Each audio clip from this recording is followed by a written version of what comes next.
It's Thursday, February the 16th, 2017, and this is your Barbados Today evening update. I'm Emmanuel Joseph. Thanks for joining us. We begin with news that police have made a breakthrough in their investigations into last Friday's burglary at the Deighton Griffith Secondary School.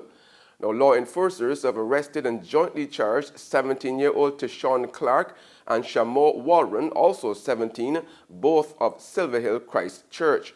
Clark and Waldron, along with 18-year-old Shaquille Ford of Kingsland Christ Church, also face additional charges of 2 counts each of aggravated burglary and 1 of robbery. They were all remanded to jail when they appeared today before Chief Magistrate Christopher Birch. The accused must be back in court on March the 16th.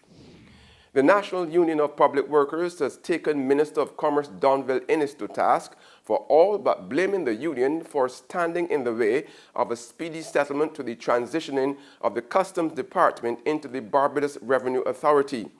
Assistant General Secretary of the NUPW, Wayne Warren, told Inniss this afternoon that customs officers had a right to go or not to go with the BRA. Warren said the union had no intention to force any public officer, including those at customs, to accept employment with the BRA. He called for a review of the operations of the Revenue Authority in determining the way forward. The minister made certain inferences that seemingly apportion blame for the transition process not having been completed. This does not address the real issues confronting the BRA, and it would be useful to investigate the following. 1. The reason why public officers who took up employment with the BRA are opting to return to the public service or take early retirement. 2. The BRA's failure in its mandate to be an efficient revenue collection agency and honoring of outstanding tax refunds. 3. The failure to have pension arrangement for the life for officers who have transitioned to the BRA, thus depriving them of receiving a higher pension and gratuity based on higher emoluments earned under the BRA.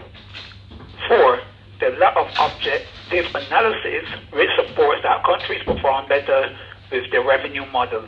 One of the largest religious denominations in Barbados is hoping the case involving embattled Central Bank Governor Dr. Delisle Worrell will end in such a way that the country benefits. Anglican Bishop of Barbados, Dr. John Holder, expressed the view this morning while speaking at a news conference to announce the staging of the church's annual diocesan service at Kensington Oval on Sunday morning, where some 6,000 followers are expected to attend. The bishop was, however, guarded in how much he did say about the matter, in which the High Court will tomorrow rule as to whether it would allow Finance Minister Chris Sinclair to fire Dr. Worrell. I prefer not to delve into that problem because, I'm the assistant to the calling program, and we have a professor from KPhil doing the analysis. I am not there. I don't understand the dynamics of I could deal with a popular issue, but I'm sure it is more complex than that. I'm not a lawyer, I'm not an economist, I'm not a politician, I'm a Barbadian who wants the best for this country and the best for every human being in this country. When it comes to complex issues like that one, I cannot analyze. I'm not competent enough to analyze the situation. All I hope and pray for that it will work out for the better of Barbados and consequently every human being in Barbados.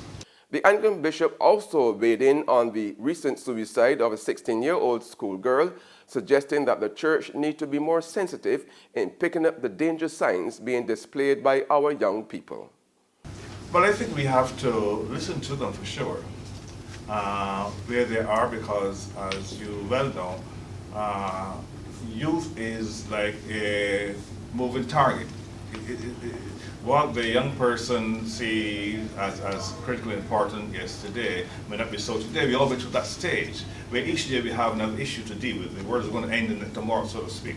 So I think what we have to do as adults, is to listen to the young people more, to understand their world, and what is even more important, do not put anything in their way or in their life experience in their life that we know will lead them astray. There has been an increase in the number of entrepreneurs turning to the Barbados Youth Business Trust for assistance. General Manager of the 20-year-old Youth Development Organization, Carol Ferguson, says the increase started about 2 years ago and was as a result of the local economic climate. She made the disclosure this morning following the acceptance of a $30,000 check from Tropical Shipping. She said the funds will be used as a loan financing for the about 145 entrepreneurs between the ages of 18 and 30 who turn to the trust annually for assistance to start or grow their businesses. Because what we have seen is that with the decreasing employment and with the people looking to start their own, to create their own legacy and start their own businesses, we're seeing a lot more persons coming to us for support. This is the first donation from the Tropical Shipping. Now, Island Manager Andre Gibson said the trust was chosen from a list of regional companies. This will be an ongoing venture, but it's a new program for us. We're very excited about it, and it is part of Salt Chuck's commitment to giving back to the communities that they do business in. And it's very important for them, and as I said, they've identified education and youth as their targets for the donations. In sport, Barbados Pride piled on a competitive score of 314 for 7 in their first semi-final of the WICB Regional Super 50 tournament against the Leeward Islands Hurricanes at the Coolidge Cricket Ground in Antigua this afternoon. Opener Shai Hope reached an impressive 125 and his partner Craig Brathwaite 54. Jason Holder, who made 42, and Shane Dowridge, 1, were not out when the innings ended. Up to news time, the Leeward Islands Hurricanes had started their chase of 315 to win. There's regional and international news after this short break. Get your paper. Only 225, 220. Who? For what? That's Bear Stale News. I don't read about that on Barbados today since last night. Like y'all only care do. 220. Who? The Barbados Today, news you can trust. It's the celebration of agriculture, 50 years and beyond. Come and experience this year's AgroFest exhibition at the historic Queen's Park on February 24th to 26th. Box offices: Barbados Agricultural Society, Roberts Manufacturing Feed Store, Clear Vision Optical, Massey Stores Barbados Limited, Worthing, Sunset Crest, Oystons, and Sky Mall. Massey Stores Home, Sheraton and Pierhead, Cape Shepherd Broad Street, Waterworld Pet Shop, Jordan's Complex Spikestown, Ticket Centre, Massey Supercentre Warrings. Be there.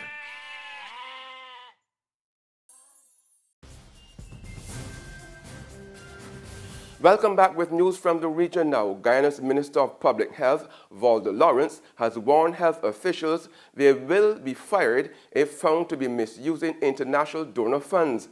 The minister assured those who have access to donor funds and misuse them, their heads will roll. Royden James has more. Minister Lawrence sounded a warning Monday during her feature address at the Maternal and Child Health Expanded Program on Immunization Quarterly Review meeting at the Grand Coastal Hotel. She promised that heads will roll among Public Health Ministry staffers guilty of abusing international donations and whose departments underperform, thereby forcing chunks of its budget to return annually to the Finance Ministry.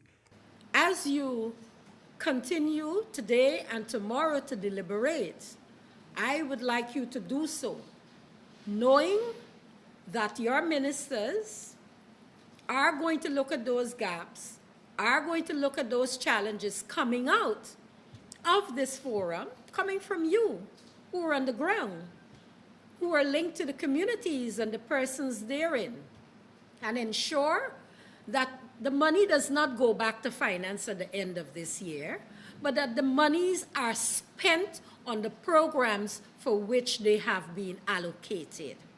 And finally, on the global front, a suicide attack in a popular shrine in the southern Pakistan has killed at least 70 people. The bomber blew himself up among devotees in the shrine of Sufi Saint Al-Shahbaz, Kalandar, in the town of Sewan in Sindh province. Prime Minister Nawaz Sharif has condemned the attack, which has been claimed by the so-called Islamic State or ISIS. And that's news and sports, but for the very latest, visit our website at www.barbadostoday.bb. Also subscribe to our e-paper, email updates, and like us on Facebook. We are also on Izumi Media in bus terminals or screenplay at supermarkets and gas stations near you, as well as Channel 99 on Flow TV and to Mix 96.9 FM. I'm Emmanuel Joseph. Have a fantastic evening.